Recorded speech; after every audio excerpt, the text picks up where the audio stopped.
Zainal Abidin serta para ketua RT 4 dan para hadirin hadirat semuanya yang insyaallah selalu diberikan rahmat oleh Allah Subhanahu wa taala. Amin.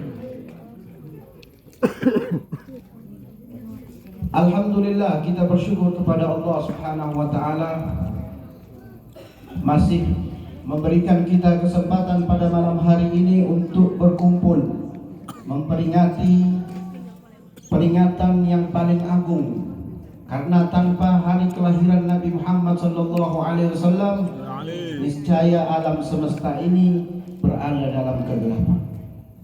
Tanpa kelahiran Rasulullah tidak akan ada malam Lailatul Qadar, tidak akan ada malam Ramadan, tidak akan ada Idul Fitri, tidak akan ada kita melihat mushaf Al-Quran kalau Nabi Muhammad SAW tidak diutus ke muka bumi. Manusia berada dalam kegelapan. Makanya ini disebut dengan Rabi'un Nur wa Rabi'ul Farah, bulan yang penuh dengan cahaya dan bulan yang penuh dengan kegembiraan. Sejarah daripada Maulidin Nabi Muhammad SAW ditulis yang paling tua di dalam kitab Wafa'ul Mustafa fi Akhbaril Mustafa, Wafa'ul Wafa fi Akhbaril Mustafa, pertama kali diadakan pada tahun 170 Hijriah oleh seorang wanita yang mempunyai dua anak yang bernama Musa Al-Hadi dan Ar-Rashid. Jadi kalau ada riwayat yang mengatakan bahwa peringatan Maulidin Nabi ini merupakan tradisi orang-orang Syiah, itu tidak bisa diterima oleh kalangan kami Ahlus Sunnah wal Jamaah.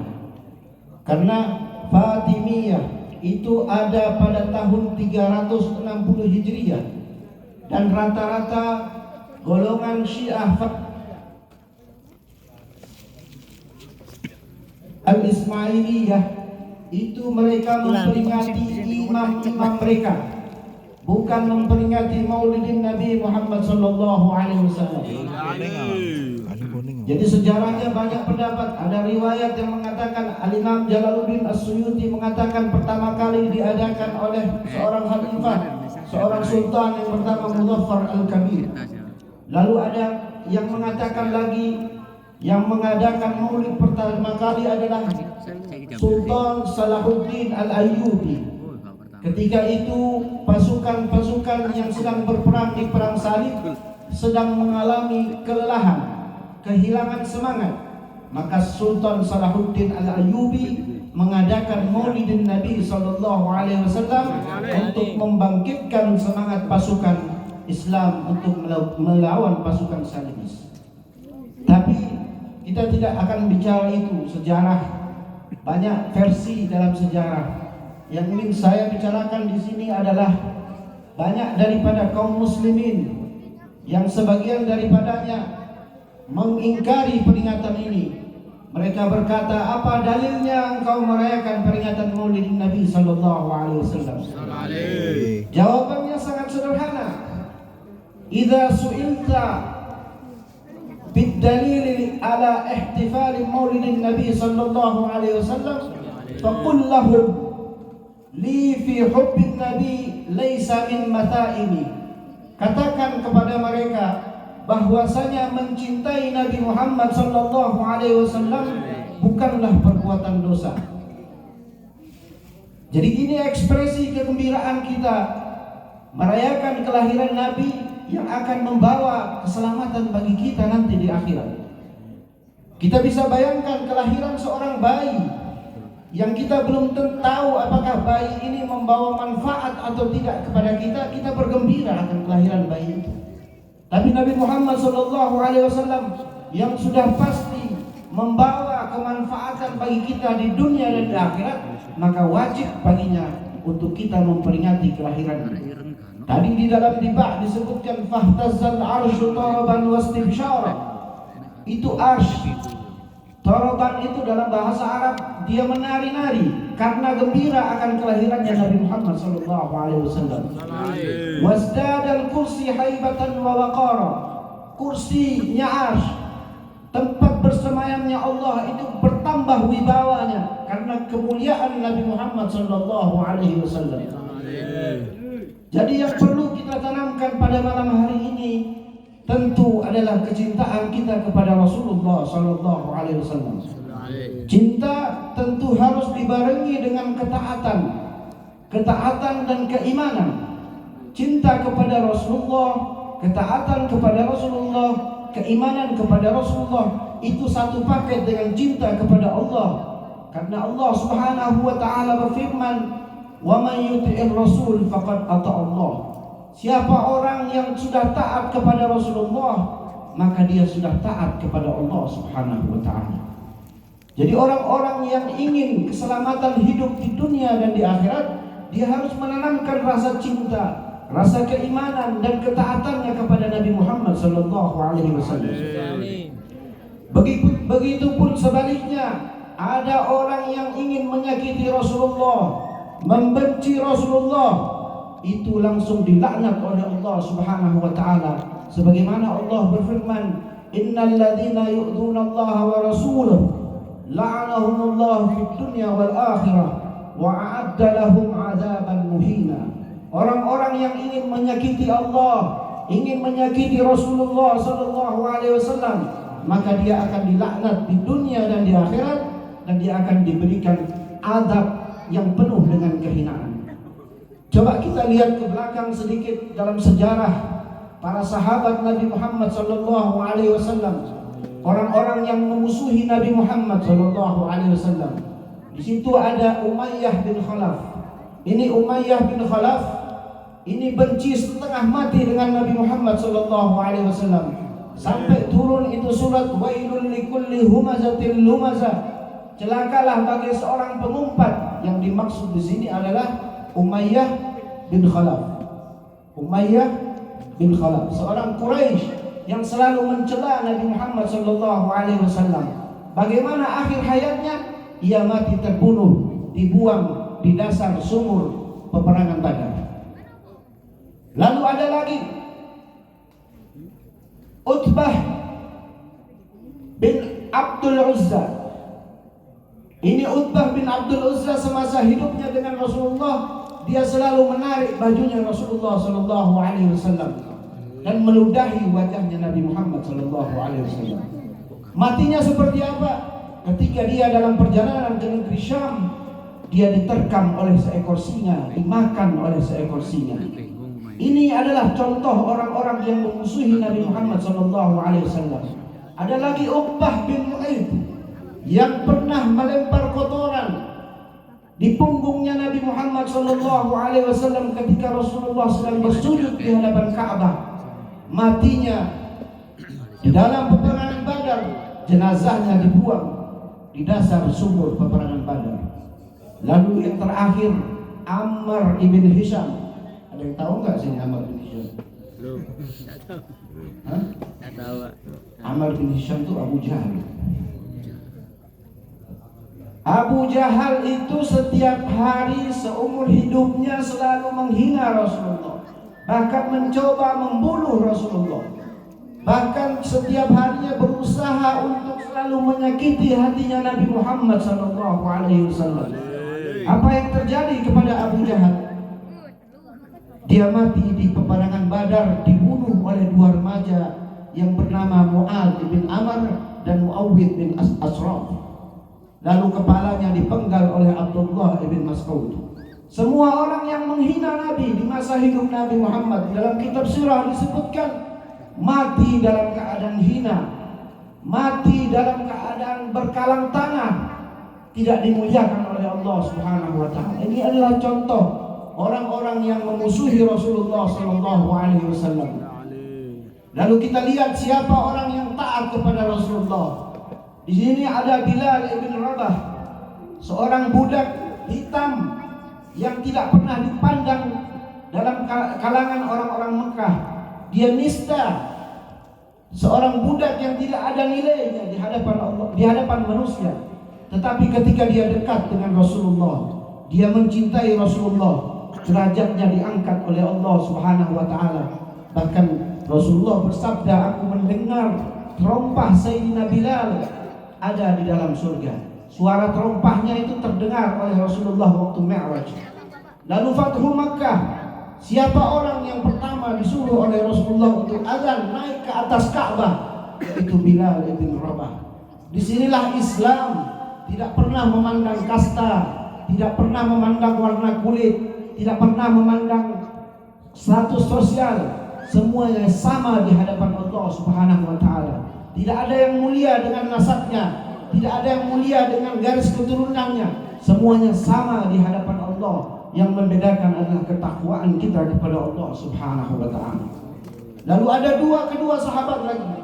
Abdullah bin Mas'ud, seorang pengembala kambing yang hina, yang selalu dihina oleh orang-orang Quraisy.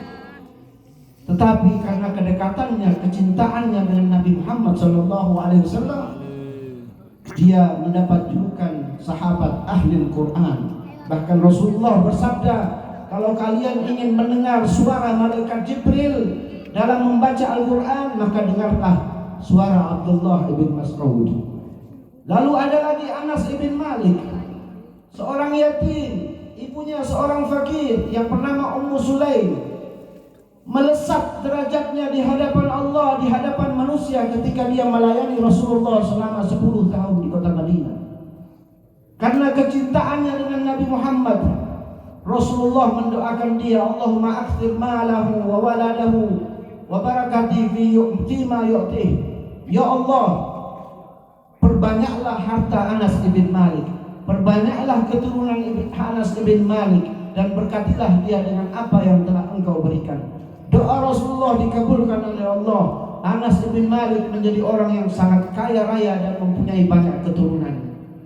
Lalu ada lagi seorang sahabat yang cinta dengan Rasulullah, sangat dekat dengan Rasulullah, mau melayani Rasulullah sallallahu alaihi wasallam, yang bernama Abdurrahman bin Syarif. Ada yang tahu nggak? Harus tahu nama-namanya. Tokoh-tokoh Islam ini kita harus tahu, kita wajib belajar. Yaitu Abu Hurairah. Abu Hurairah. Bener. Insyaallah. Ini pesan. Alhamdulillah. Sayyidina Abu Hurairah itu masuk Islam memang bukan as-sadiqun al-awwalun. Beliau masuk Islam setelah peperangan Badar, tetapi mendapat julukan seorang ahli hadis, bahkan melampaui seluruh sahabat, melampaui Ibnu Abbas, melampaui Sayyidah Aisyah, melampaui Abdullah bin Mas'ud, melampaui Anas bin Malik. Karena apa? Karena kecintaannya dengan Rasulullah SAW, derajatnya diangkat oleh Allah Subhanahu wa taala. Kenapa kita harus duduk di sini memperingati kelahiran Nabi kita Muhammad sallallahu alaihi wasallam? Karena Rasulullah adalah hadiah, anugerah terindah yang Allah berikan kepada kita. Kita harus sadari itu. Laqad manallahu 'alal mu'minina id ba'atha fihim rasulan min anfusihim ay min anfasihim yatlu 'alaihimul kitab wa yu'allimukumul hikmah wa yuzakkihim wa yu'allimukumul hikmah wa in kanu lafi dhalal mubin. Jadi Rasulullah itu adalah anugerah yang Allah berikan kepada orang-orang mukmin. Tujuannya untuk apa? Yuzakkihim, untuk mensucikan jiwa-jiwa kita, mensucikan jiwa-jiwa kita yang kotor ini. Tanpa kelahiran Nabi Muhammad, maka kita adalah orang-orang yang kotor, yang tidak ada nilainya, yang tidak mengenal ayat-ayat Allah di muka bumi ini, tidak bakal tahu itu apa masjid, tidak akan tahu apa itu kalimat la ilaha illallah Muhammadur Rasulullah sallallahu alaihi wasallam. Jadi perayaan ini kita berada pada jalur yang sudah benar, kita berada pada jalur yang sudah sangat asratul a'zam, yang terbanyak, yang paling banyak dirayakan di muka bumi ini adalah peringatan Maulid Nabi Muhammad sallallahu alaihi wasallam. Sallu ala Nabi Muhammad. Allahumma shalli ala Muhammad. Ada sebuah kisah. Kisah ini terjadi di zaman Khalifah Marwan ibn Malik. Ada seorang pemuda yang mempunyai banyak kuda. Pemuda ini tampan. Dia mempunyai banyak kuda. Hobinya itu menunggang kuda. Suatu waktu kudanya itu lari keluar dari kandangnya, masuk ke dalam kerajaan Khalifah ibn Marwan, menabrak anaknya Khalifah hingga tewas, hingga wafat.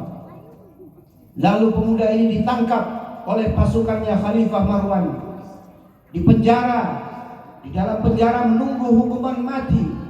Ketika pada suatu hari akan dibawa menghadap kepada depan Khalifah Marwan, pemuda ini bernazar di dalam hati, kalau saya nanti diselamatkan oleh Allah Subhanahu wa taala, saya bernazar, saya berniat akan merayakan perayaan Maulid secara besar-besaran.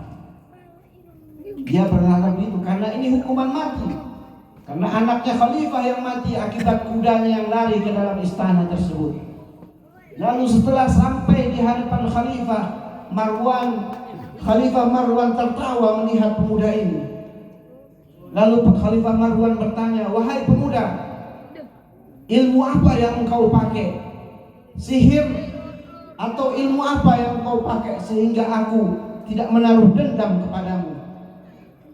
Lalu pemuda ini menjawab, "Saya tidak punya ilmu apa-apa. Saya tadi di jalan hanya berniat kalau saya bebas dari hukuman mati, maka saya akan melaksanakan perayaan Maulid secara besar-besaran, memperingati kelahiran Nabi." Lalu Khalifah Marwan berkata, "Sekarang engkau pulanglah ke rumahmu, aku serahkan uang 1000 dinar, rayakanlah Maulid Nabi Muhammad sallallahu alaihi wasallam." Ini berkat nama Nabi Muhammad, orang ini selamat di dunia. Bagaimana kalau kita nanti di akhirat? Kalau kita selalu meletakkan nama Nabi Muhammad di dalam dada kita, selalu setiap hari kita mengingat Rasulullah sallallahu alaihi wasallam, kita tundukkan pandangan kita ke tanah, selalu kita tawadhu di hadapan Nabi Muhammad sallallahu alaihi wasallam, kita agungkan namanya, insyaallah kita akan selamat di dunia dan di akhirat. Karena apa-apa yang dicintai oleh Rasulullah itu akan dicintai oleh Allah. Apa-apa yang membuat Rasulullah marah, Allah juga marah. Apa-apa yang membuat Rasulullah murka, Allah juga murka. Wa rafa'na laka dzikrak, telah aku tinggikan untukmu wahai Muhammad sebutan namamu. Al-Imam Al-Mujahid mengatakan dalam tafsirnya, maksudnya daripada ayat ini adalah la uzkar illa wa tudhkar ma'i. Tidaklah namaku disebut wahai Muhammad oleh seluruh hambaku dimanapun dia berada, melainkan namamu juga harus disebut. Tinggi berarti namanya Rasulullah. Karena orang mau masuk Islam, dia hanya menyebut asyhadu an la ilaha illallah, stop sampai situ, dia belum dikatakan seorang Islam. Walau anna rajulan abadallah, walaupun ada seseorang yang menyembah kepada Allah dan dia melakukan seluruh ibadah yang diperintahkan kepada Allah, walam yusaddiquka, tapi dia tidak mempercayaimu wahai Muhammad, dia kafir. Orang-orang Yahudi itu cinta kepada Allah, orang-orang Nasrani itu cinta kepada Allah, tetapi mereka menolak Rasulullah sallallahu alaihi wasallam, ditolak cintanya kepada Allah. Jadi cinta, ketaatan, keimanan kepada Rasulullah dan Allah itu satu paket, tidak bisa dipisahkan. Sudah berapa menit? Masih 19 menit, Beb. Iya, Beb. Kurang 40 menit, Beb. Gitu ya. Jadi bergembira atas kelahiran Rasulullah itu adalah sesuatu yang menurut saya adalah kewajiban. Bukan lagi sunnah, bukan lagi apa, tapi wajib kita bergembira atas kelahiran Nabi Muhammad sallallahu alaihi wasallam. Ada sebuah riwayat dalam Sahih Bukhari. Walaupun riwayat ini dikatakan oleh para ulama, tapi ini tidak diingkari oleh para ulama. Mimpinya Sayyidina Abbas melihat keadaan Abu Lahab di dalam kubur. Abu Lahab Amalnya Rasulullah Sallallahu Alaihi Wasallam. Di setiap hari Senin katanya dalam mimpi itu, dari tangannya Abu Lahab keluar air untuk dia minum. Kenapa bisa demikian? Karena pada hari Senin ketika Rasulullah lahir, Abu Lahab ikut bergembira dengan membebaskan seorang budak bernama Thuwaibah. Hanya karena itu Allah ringankan siksanya. Bagaimana dengan kita ini semuanya? Kita harus husnudzon kepada Allah bahwasanya dengan kita bergembira, tetapi jangan bergembira saja. Kita bawa pulang nanti ini bekal Nabi Muhammad, kita jadikan teladan, kita jadikan contoh teladan dalam kehidupan kita sehari-hari. Bagaimana Rasulullah bermuamalah, bagaimana Rasulullah itu bertetangga. Kita ini ibadahnya sudah pas-pasan. Kita harus baik dengan sesama. Kalau sudah ibadahnya amburadul, sudah tidak punya modal apa-apa, hanya cinta kepada Rasulullah, berarti kita harus bermuamalah, bersosial dengan baik kepada selain, kepada siapa saja, bukan hanya kepada orang Islam, orang lain, orang berbeda agama pun kita harus baik. Karena Rasulullah pun demikian. Rasulullah itu kepada orang kafir, orang Nasrani itu Rasulullah baik, bermuamalah dengan baik. Lalu dilanjutkan, kenapa sampai Abu Lahab itu mendapatkan keringanan siksa? Karena Abu Lahab membebaskan seorang budak. Dia bergembira dengan kelahirannya Nabi, karena Al-Biti adalah keponakannya Abu Lahab. Hanya satu hari dia bergembira. Selebihnya dia benci kepada Nabi Muhammad. Lebih dari 20 tahun, 15 tahun dia membenci Nabi Muhammad. Satu hari dia bergembira, diringankan siksanya oleh Allah. Setiap hari Senin keluar air dari jari-jarinya untuk dia minum. Mendengar riwayat ini ada seorang ulama yang bernama Nasiruddin Ad-Dimishqi, seorang ahli hadis. Dia mencatatkan sebuah syair yang indah. Kalau menurut saya, syair ini sering dipakai sebagai dalil merayakan kelahiran Nabi Muhammad SAW. Idza kana hadza kafirun ja'a dhammuhu bitabbat yada fil jahim mukhallada. Kalau saja orang kafir ini yang nama Abu Lahab ini sudah kekal di dalam neraka, pasti di dalam neraka, karena tabbat yada Abi Lahab wa tab. Ini surat turun khusus untuk satu keluarganya Abu Lahab, dari istri sampai anaknya. Pasti khalidina fiha, tidak diragukan, ini nas Al-Qur'an. Idza kana hadza kafir jaa dammuhu bitabbat yada fil jahim mukhallad. Kalau seorang Abu Lahab yang kafir, yang sudah pasti kekal di dalam api neraka, karena nas Al-Qur'an tabbat yada Abi Lahab wa tab, ata annahu fil yaumil itsnain, ketika datang hari Senin, yukhaffafu anhu bisururi li Ahmada, dia diringankan siksanya oleh Allah Subhanahu wa taala karena bergembira dengan kelahiran Rasul. Fama dhanna bi 'abdil ladzi tula umruhu masruran bi Ahmad wa mata muwahhida. Lalu bagaimana dengan seorang muslim yang dia bergembira setiap datang kelahiran Nabi Muhammad sallallahu alaihi wasallam dan dia mati dalam keadaan bertauhid kepada Allah Subhanahu wa taala. Insyaallah kita semua di sini masuk ke dalam surganya Allah bersama Rasulullah sallallahu alaihi wasallam.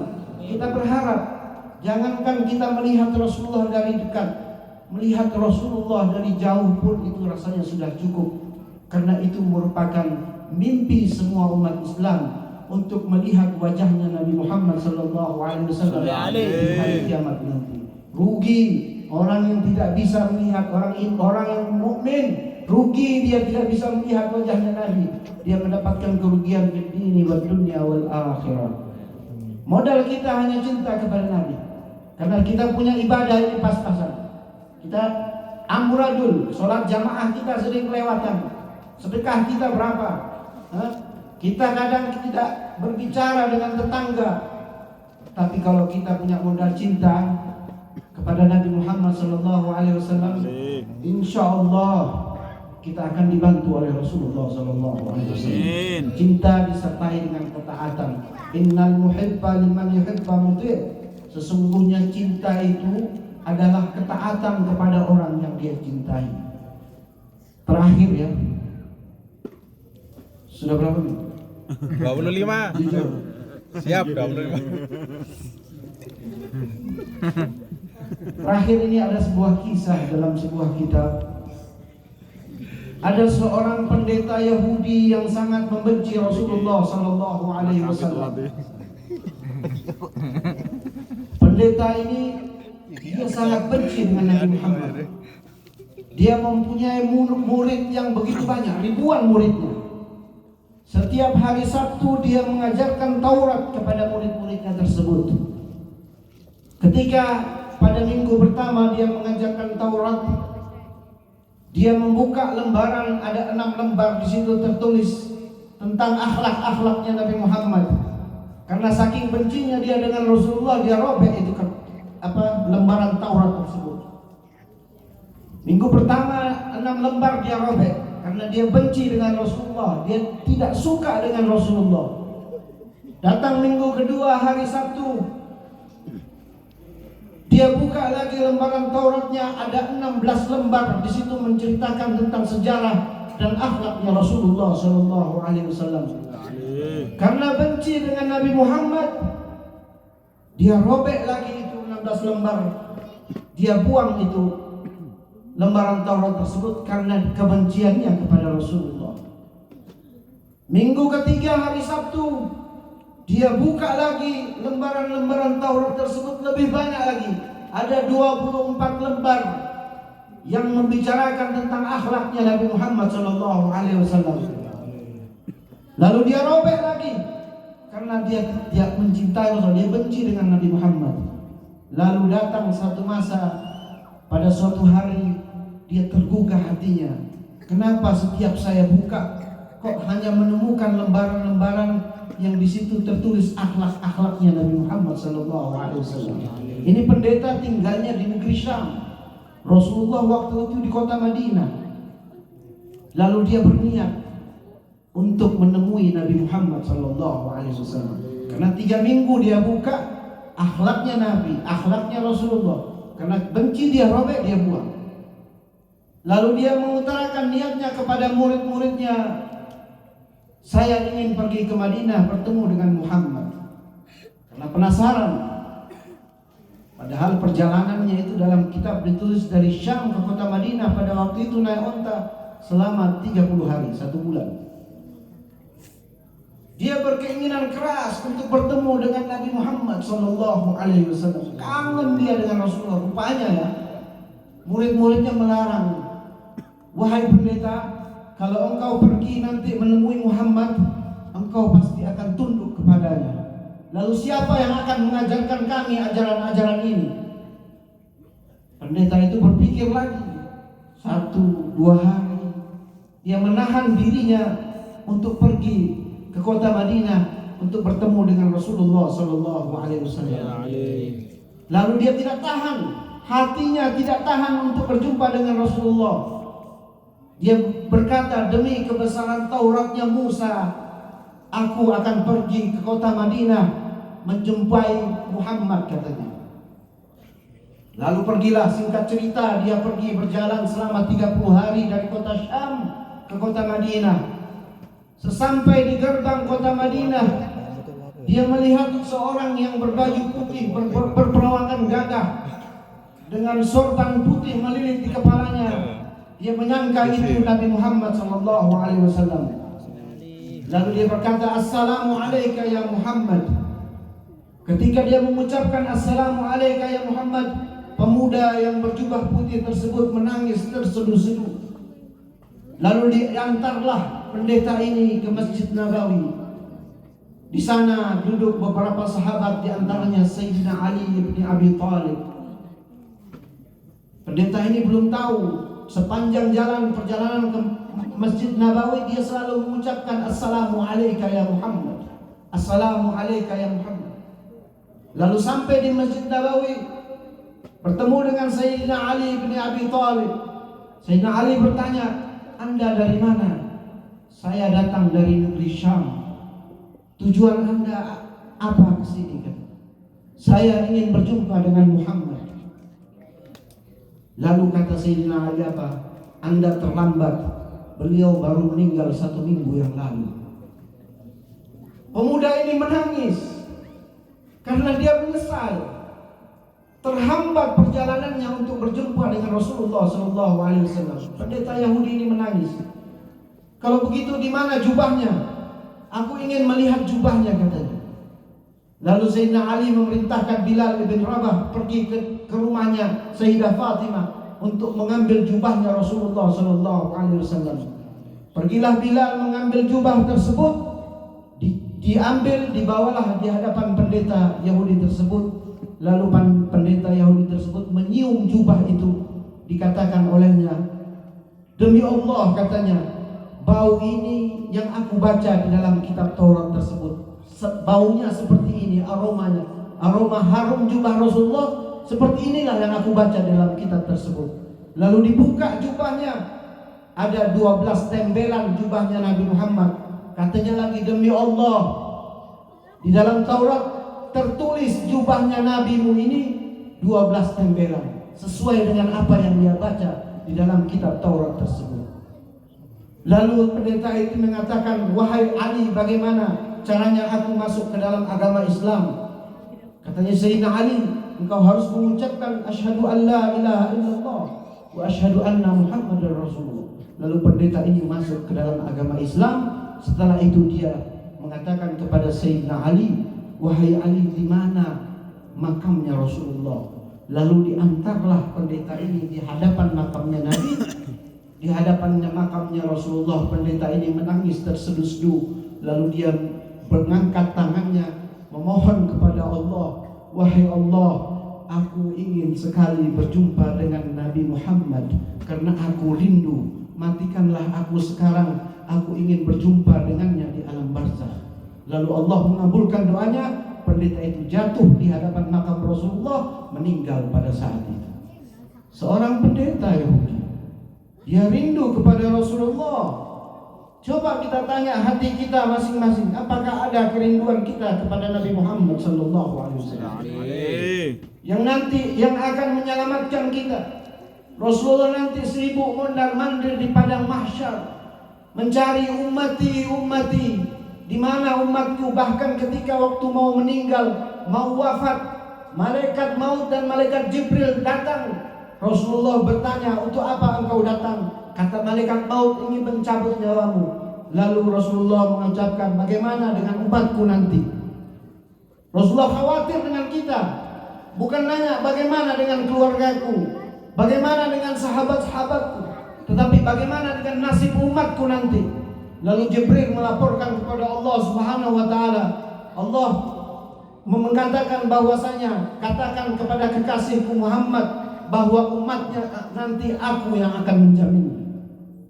Lalu pada saat itu Jibril turun menyampaikan salam dari Allah. Dicabutlah rohnya Nabi Muhammad sallallahu alaihi wasallam. Jadi kalau kita cinta dengan Nabi Muhammad pada hari ini, pada malam ini, itu adalah hal yang wajar. Karena Rasulullah 1400-1500 tahun yang lalu sudah ingat dengan kita, sudah cinta dengan kita tanpa syarat, tanpa dalil. Maka dari itu merayakan perayaan Maulid Nabi tidak perlu dalil, tetapi perlu hati yang bersih. Sebagaimana orang berbuat kebaikan, masa mengangkat batu di tengah jalan harus nanya dalilnya dulu? Ini perbuatan baik, tidak perlu dalil. Kalau mau dalil banyak, nanti kita bicara dalil. Tetapi cinta kepada Rasulullah itu wajib, tidak perlu dalil, karena Rasulullah juga mencintai kita tanpa syarat. Mudah-mudahan perkumpulan ini mendapatkan rahmat dari Allah Subhanahu wa taala. Perkumpulan yang diberi rahmat, sehingga nanti sebagaimana kita dikumpulkan pada malam hari ini, kita juga akan dikumpulkan nanti di padang mahsyar bersama dengan Rasulullah sallallahu alaihi wasallam. Ya Allah, ampunilah dosa-dosa kami. Ya Rasulullah, maafkan kami. Kami mengakui mencintaimu, tapi sunnah-sunnahmu kami tinggalkan. Ya Rasulullah, maafkan kami. Kami durhaka kepada kedua orang tua kami. Ya Rasulullah, tolong kabarkan keadaan kami kepada Allah Subhanahu wa taala, karena nanti amal-amal kami umatmu ini akan disodorkan kepadamu nanti di hari kiamat. Ya Allah, ya Arhamar Rahimin, ampunilah kami semua di sini, orang-orang tua kami, guru-guru kami, saudara-saudara kami, sahabat-sahabat kami. Ampunilah dosa-dosa mereka, rahmatilah mereka ya Allah ya Arhamar Rahimin. Bihaqqi Sayyidina Muhammad wa ala ali Sayyidina Muhammad wa sallallahu ala Sayyidina Muhammad wa ala alihi wa sahbihi wa sallam walhamdulillahi rabbil alamin. Hadza minni wal afu minkum wassalamu alaikum warahmatullahi wabarakatuh.